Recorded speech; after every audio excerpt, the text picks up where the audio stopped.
चिता होय. कशा गेला आपला आपले बरोबर. ग्रासलँड गेले म्हणून चिता गेला. त्याला ग्रासलँड जास्त लागतं. त्याला ग्रासलँड पाहिजे हे आपण बाहेरून चिता आणतोय, परंतु ग्रासलँडचं काय? हा महत्वाचा प्रश्न आहे. कळीचा मुद्दा हा आहे की त्याचं ग्रासलँड हॅबिटेट जे आहे, अधिवास जो आहे तो वाढतोय का देशामधला? नाही.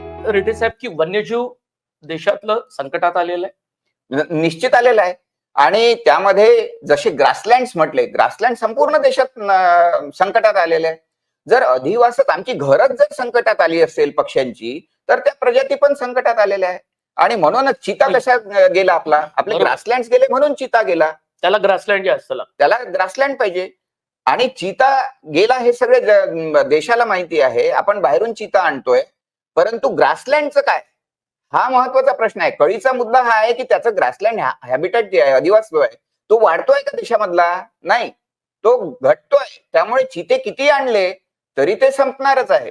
आणि फक्त हे चिताबद्दल बोलताय, पण त्याच अधिवासामध्ये माळढोक पण असतो, त्याच अधिवासामध्ये तन्मोर असतो. तन्मोरांची संख्या 500च्या खाली आलेली आहे देशामधली. म्हणजे ज्या देशामध्ये 30-30 हजार, 40-40 हजार तन्मोर होते, आज तिथे 500 आणि 100 माळढोक असं आपल्याला कॅल्क्युलेशन करावं लागत आहे.